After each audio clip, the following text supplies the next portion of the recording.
এটা breaking news যোৰহাটৰ চাঞ্চল্যকৰ হত্যাকাণ্ডৰ মূল অভিযুক্তক আৰক্ষীৰ এনকাউণ্টাৰ ভৰিত গুলী লাগিছে আব্দুল নুৰ ওৰফে ৰিচুৰ নিশা তদন্তৰ বাবে নিউটে আৰক্ষীৰ জিম্মাৰ পৰা পলায়নৰ চেষ্টা চলাইছিল আব্দুলে উপায়ন্তৰ হৈ গুলী চালনা কৰিবলৈ বাধ্য হয় আৰক্ষী বৰ্তমান জেএমচিএইচত চিকিৎসাধীন আব্দুল নুৰ ওৰফে ৰিচু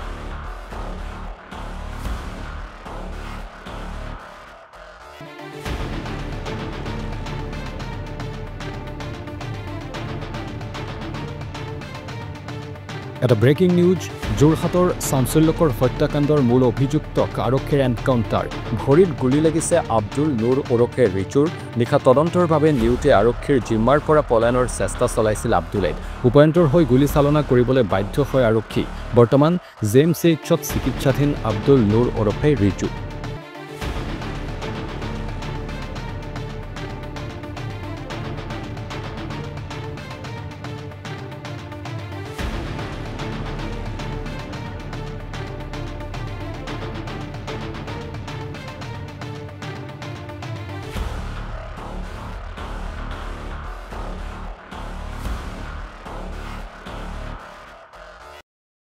দৃষ্টান্তমূলক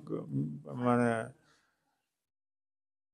দেখা গৈছে আজি এজনক কৰা হৈছে আপোনাৰ মতে 9জনৰ ভিতৰত 10জনৰ ভিতৰত এজনক এনকাউণ্টাৰ কৰিছে সেইটো মই ভালেই পাইছোঁ অন্ততঃ তেওঁ অলপমান শিক্ষা এটা পাইছে আৰু বাকীকেইজনকো এৰি দিব নালাগে যাতে ভৱিষ্যতলৈ এনেকুৱা ধৰণৰ নৃশংস যি ধৰণৰ নৃশংস অৱস্থাত মানে হেৰি কৰিছে মই এতিয়া ক'ব নোৱাৰোঁ মুখত কঠিন বস্তুবিলাকে ভাঙি পেলাইছে দাঁত মুখ চকু চব হয় দেখি সেইবোৰ সেইকাৰণে কৈছোঁ তেওঁলোককো যাতে ভৱিষ্যতলৈ মনত থকাকৈ ভৰি এটা ছিঙি থ'লেও বেয়া নহয় হাত এখন ছিঙি থ'লেও বেয়া নহয় 9জনৰ সেইকেইজনকো 9জনেও শাস্তি পাব লাগে আমি দেখা পাইছোঁ 1.5 মাহমানৰ আগত আপোনালোকে তৰফৰ পৰা বহুত লোকে সহি কৰি আৰক্ষীক আপোনালোকে বাইলেণ্টাৰ নাম দি পেলাই ব্যৱস্থা ল'বলৈ এখন পত্ৰ দিছিলে মানে অভিযোগ পত্ৰ ইণ্টিমেশ্যন দিছিলে তাৰপিছত আপোনালোকৰ একো ব্যৱস্থা গ্ৰহণ কৰা নাছিলে নেকি আৰক্ষীয়ে মই আকৌ এবাৰ দোহাৰিব বিচাৰিছোঁ এই ঘটনাটোৰ লগত বহুতকেইটা পক্ষ মানে প্ৰত্যক্ষ বা পৰোক্ষভাৱে কাৰক হৈ আছে এক নম্বৰটো হৈছে যিখিনি ড্ৰাগছ পেডলাৰ বা ড্ৰাগছ ব্যৱসায়ী তাত অলৰেডি কাম কৰি আছে বৃহত্তৰ চন্দন নগৰ 11 number bylane 19 number bylane 1 number bylane আৰু 4 নম্বৰ বাইলেন এই বাইলেনকেইটাত কাম কৰি থকা ড্ৰাগছ পেডলাৰ বা ব্যৱসায়ীসকলৰ তালৈকে যিকেইজন যুৱকক 10জন যুৱকক আটক কৰা হৈছে এই আমাৰ ধনৰ বেদাংগ ভূষণ বৰুৱাৰ হত্যাৰ গোচৰত তেওঁলোক প্ৰায়ে তালৈ এজ এ কাষ্টমাৰ বা এজ এ পেডলাৰ বা এজ এ খুচুৰা ব্যৱসায়ী হিচাপে তেওঁলোক আহিছিলে আৰু সেই তাৰ সূত্ৰে তেওঁলোকৰ এটা অবাধ প্ৰচলন আছিলে মানে অবাধ সচৰাচৰ তেওঁলোকে অঞ্চলটোলৈ আহি আছিলে আৰু তেওঁলোকৰ তাত মানে পৰিচিত আছিলে অঞ্চলবোৰ পৰিচিত আছিলে ৰাস্তা পদূলিবোৰ পৰিচিত আছিলে গতিকে সেইকাৰণে সোনকালে সেইদিনাখন পলাই যাবলৈ তেওঁলোক সক্ষম হৈছিলে যিহেতু ৰজাবাৰী বেছি দূৰ নহয় আমাৰ এলেকাৰ পৰা চ' এই গোটেই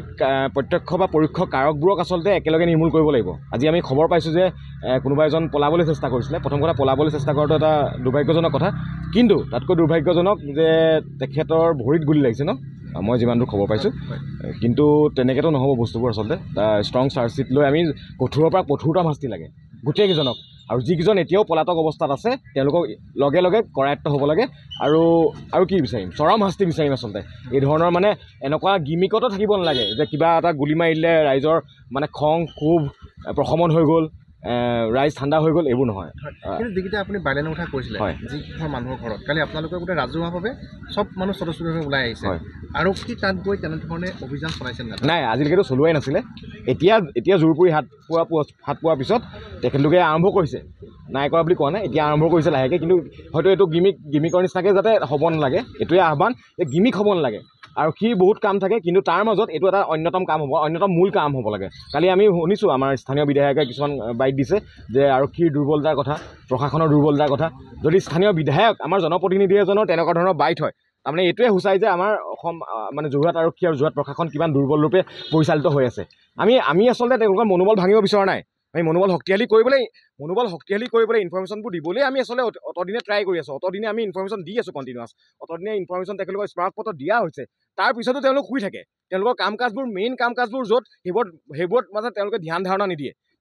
তেওঁলোকে মানে কিবা নালাগিবলগীয়া জিঙত লাগি থাকে বুলিয়ে ক'ম মানে মেইন যিবোৰ কালপ্ৰিট মেইন যিবোৰ ইছ্যু সেইবোৰ তেওঁলোকে কেতিয়াও এড্ৰেছ কৰিব নিবিচাৰে হয়তো মাইলেজ নাপায় বুলি নাজানো কি কাৰণে কি কাৰণত কি অংক থাকে গতিকে মেইন কথা হৈছে যিকেইটা কালপ্ৰিট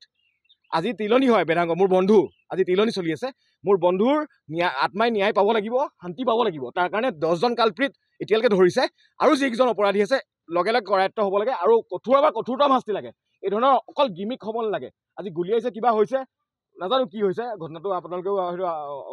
সন্মুখলৈ আহিব কিন্তু গিমিকতে থাকিব নালাগে আমি বিচাৰোঁ কঠোৰ শাস্তি আৰু লগতে এইটো কৈছোঁ যিকেইজন আৰক্ষী বিষয়াই সততাৰে আৰু পেচনেটলি কাম কৰি তেখেতলোকক এদিনৰ ভিতৰতে কৰায়ত্ব কৰিছে তেখেতলোককো আমি চেলিউট দিছোঁ তেখেতলোকক প্ৰশংসা কৰিছোঁ কাম কৰিছে এতিয়া কাম কৰিছে মানিছোঁ কাম কৰিছে তেখেতলোককো প্ৰশংসা কৰিছোঁ কিন্তু তেখেতলোকৰ এই তৎপৰতা যাতে অব্যাহত থাকে এনেকুৱা নহয় তৎপৰতাটো হ'ল ৰাইজৰ প্ৰশমন মানে খুব হৈ গ'ল তাৰপিছত মানে ঠাণ্ডা হৈ গ'ল এনেকুৱা নহ'ব কঠোৰতম শাস্তি লাগিব আমাৰ প্ৰতিবাদ চলি আছে চলি থাকিব আৰু অভিযান চলি আছে ৰাইজে আইন হাতত তুলি নলয় কিন্তু ৰাইজৰ প্ৰতিবাদ চলি আছে কালি আপোনালোকে নিজে দেখিছে 4টাকৈ স্থানত আমাৰ কালি ৰাইজৰ অভিযান চলিছে তাৰপিছত তেওঁলোকৰ পৰা বহুত আপত্তিজনক বস্তু কালি নথিপত্ৰ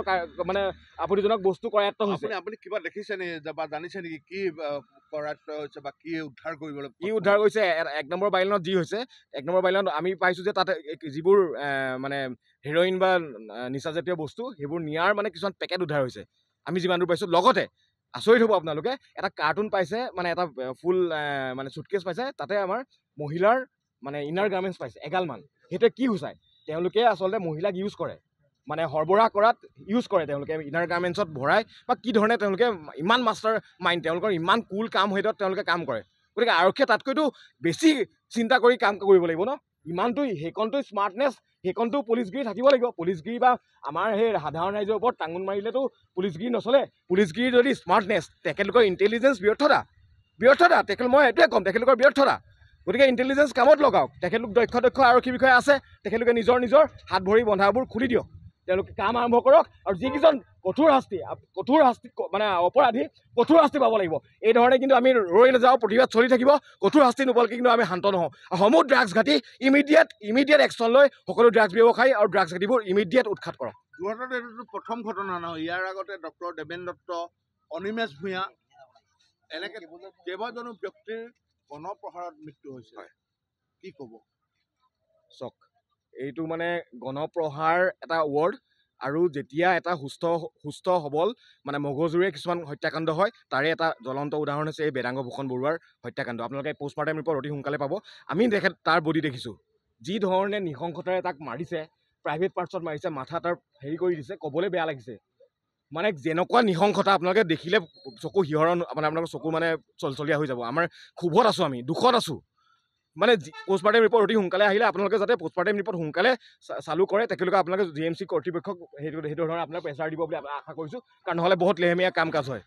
পোষ্টমাৰ্টেম ৰিপৰ্ট যাতে অতি সোনকালে আহে GMC অধীক্ষকক আমি আহ্বান জনাইছোঁ কাৰণ তাতে বহুতখিনি কথা ওলাই পৰিব বহুত নৃশংসতাৰে হত্যা কৰি থৈ হত্যা কৰা বুলি কৈছোঁ ইটছ